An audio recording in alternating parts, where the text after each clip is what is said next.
Hello and welcome everyone. My name is Devin, and I'm one of the minds over at the DigiQuest.com, a small blog site for gaming, anime, and trading card games. Today I'm bringing you my Force of Will deck profile for Zero, Death, and Taxes. This is the variant of the deck I brought with me to the Phoenix GP earlier this month, of which a Zero deck actually ended up making it to the top 8. Compared to that deck, however, mine's a lot more creature heavy because we're going for that mid-range type of gameplay. Before we dive too deep into the deck profile itself, I want to thank a friend from my locals for lending me the cards I needed to complete my deck. My orders didn't make it in time for the GP, so thank you Carlos and your team. Alright, now let's get down to business. So everyone, strap in and let's start talking about that good cardboard. The reason we play Death and Taxes is to deny our opponent free reign over the game. Stripping them down to the bare essentials and throwing a wrench in their plan is how we achieve victory. The first key component of that gameplay is our ruler, Zero, 6 Sage of Light. Zero has a 2 white mana judgment cost and a 1 white mana energize token. What makes her so special as a ruler are her 2 main abilities. For 1 white mana that can be used at any time and is stackable, you can give a target resonator +1/+1 until the end of the turn. While at first glance it might not seem like much, it's actually invaluable. By its stackable nature, Zero's white cost allows you to buff up resonators to dodge removal, beat over enemies, or maybe even push for that last burst of damage. In addition to that ability, for 1 black mana, also usable at any time, target J Resonator loses flying, first strike, swiftness, precision, and imperishable to the end of the turn. A lot of the times this ability overshadows her previous ability because, like I said before, it strips down our enemies to the bare essentials, turning them into just basic beaters. In the current meta, leaving a single black mana up for Priscia combo or a variety of other big threats is the difference that can decide the game. Zero complements and tokens the concept of Death and Taxes for Force of Will, and her J-Ruler side enforces that idea even more. So let's flip her over. For her judgment cost of 2 white mana, we can bring out Zero, Master of the Magic Saber. She's an 11/11 beater with precision, prevent all damage that would be dealt to this card while it's battling, and J Resonators your opponent controls loses and cannot gain flying, first strike, swiftness, precision, and imperishable. So a global debuff compared to her individual 1 cost of her previous side. Zero, Master of the Magic Saber is our main win condition for the deck. Zero's a killing machine that pushes for game with nothing capable of standing in her way. Alright, now let's take a quick look at our stone deck. We're running a tri-colored deck of white, black, and green. We're using pretty basic dual stones for the deck, so nothing fancy. For the stones themselves, we're running 4 copies of Heaven's Rift to produce black and white, the main colors of our deck. Next we have 3 copies of Black Silence, a black and green stone to help us splash green for ramp and spell counters. And lastly, we're running 3 copies of Gusting Skies to produce white and green. Like I said, nothing fancy for our stone base, but hey, they get the job done. Now that that's out of the way, let's move on to the meat of the deck. Now we're going to kick things off with the resonators. We're running 2 copies of Abdul, the Poet of Madness, and 3 copies of Pandora, the Goddess of Light and Dark.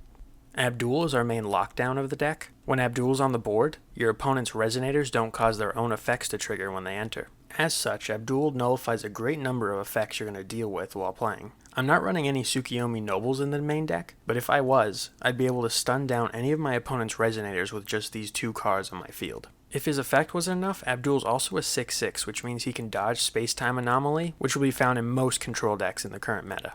Another one of our most potent cards in the deck is Pandora. She utilizes the Force mechanic, which uses a 6-sided die for effects. When she attacks, your opponent loses X life where X is the result of the roll, and when she blocks, you gain X life where X is the result of the roll. For a 2-drop Resonator, she can deal heavy amounts of damage thanks to her Force ability, or be a great blocker that heals you in the process with her 700 defense. Overall, Abdul and Pandora are some of the best creatures we run in the deck, and they're both 2-drops, which is nutty. I'm also considering upping Abdul to at least 3 copies, especially once Tsukiyomi Noble cycles out of the meta this September, making him an even more important piece to our Death and Taxes deck. Moving on, we're running 2 copies of Faria, Paladin of Dawn, and 2 copies of Shade, Envoy of Darkness. Faria is like a mini Magic Saber Zero, in that she prevents all combat damage that is dealt to her, so a little bit of invulnerability. She also has the added benefit of extra built-in protection. For 2 white mana, she can cancel any spell or ability that targets her, so she's essentially a mini 2-drop tank for the deck. We're also running 2 copies of Shade, another 2-drop. You can tap, shade, and banish him to deal 600 damage to target J Resonator, and you gain 600 life. In addition, he has Residence with Darkness Magic Stones. You may pay 3 black mana, and if you do, this card can be put from your graveyard to your hand. So he has some floater potential. The only downside is he only has 400 defense, so he does get killed by Spacetime Anomaly pretty easily. Next, we're running 2 copies of Frigg, Goddess of Abundant Harvests. She's pretty expensive at 5 mana for only 8/8, but when she enters the field, you can put up to 1 target Resonator, Addition, and Chant from your graveyard into your hand. So even though she's expensive to summon, she pays for herself by replenishing your resources. She can also be a pretty potent Kaguya's Moonbeam Butterfly target, which we'll get into later, that can change the state of the game. We're also running 1 copy of Bedivere, the Restorer of Souls. He's a 3 mana 7/7 with target attack, or precision, as they've changed the name to, so he can specifically attack recovered Resonators. And once he enters, you may remove a target Resonator with 1000 or more attack from the game. So he gets his best value when he's able to take out a pretty beefy Resonator on your opponent's side of the field. Next, we're running 1 copy of our Guardian to prevent our opponent from attacking more than once per turn. I consider maining 2 of him, but decided to side the extra instead, in the event that I'd be playing against too many control decks at the GP and he wouldn't be very useful. Moving on, we're running the Angel Engine, which consists of 2 copies of Celestial Wing Seraph. When she enters the field, you may search your main deck for an Angel Resonator with a total cost of 4 or less and put it onto your field. Next, for our Angels, we're running 2 copies of Arla, the Lightwing. Arla's pretty potent and the main target of our Star Seraph. While he's on the board, other J Resonators with Flying gain Barrier, and you can tap him to deal 400 damage to a targeting attacking J Resonator.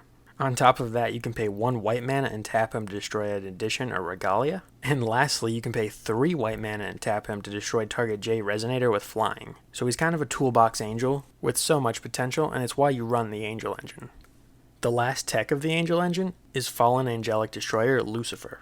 When he enters your field, your opponent has to banish one of their Resonators. So depending on your opponent's board state, you might want to opt for a Lucifer instead.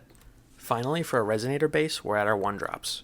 Both of our 1-drops are green, so if you get them in your opening hand, you're going to hope that you don't call Heaven's Rift first.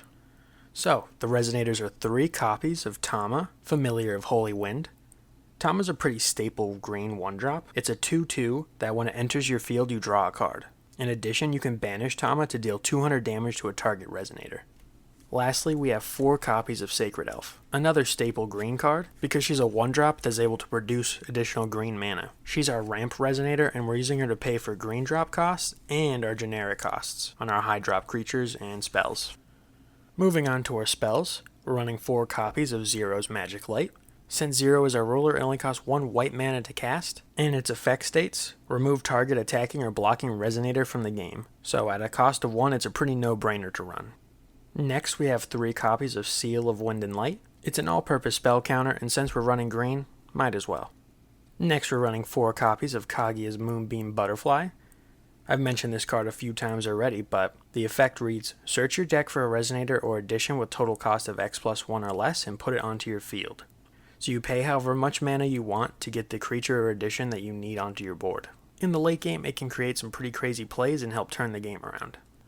Moving on, we're running 3 copies of Barrier of Shadows.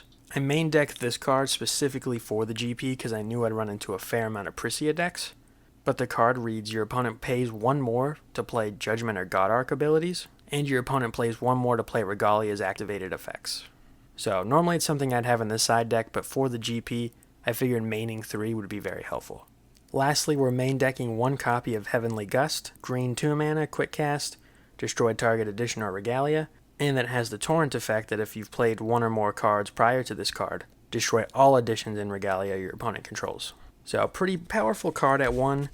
I'm side decking 2 extra for specific matchups, but I like running 1 in the main deck. And there you have it, that's my full deck for my Zero Death and Taxes. In terms of the side deck, that depends on what you're playing against at your locals or any tournaments you're going to. So cards like Unseen Pressure, Amaterasu's Foresight, Black Moonbeam, or Alice's World of Madness, those are all in my side, but it's all up to you. So that concludes my first deck profile on the DigiQuest.com. Thanks for watching, and leave any feedback below to help me improve for my next videos. If you like this video, make sure to hit the like button. And if you want to see more content like this, make sure to let us know by hitting the subscribe button. Once again, thanks for watching. I hope to improve these videos as I keep going forward. I've already learned quite a few things by making this video, so hopefully next time I can do even better. And don't forget, if you're a YouTube-only watcher, to check out the DigiQuest.com for more content related to gaming, anime, and trading card games. And that wraps it up. So until next time, try not to die. We need the web traffic. That's a DigiQuest podcast, goof. We've got 10 episodes or 11 episodes of that if you want to get into more of these dry jokes. Well, anyways, goodbye.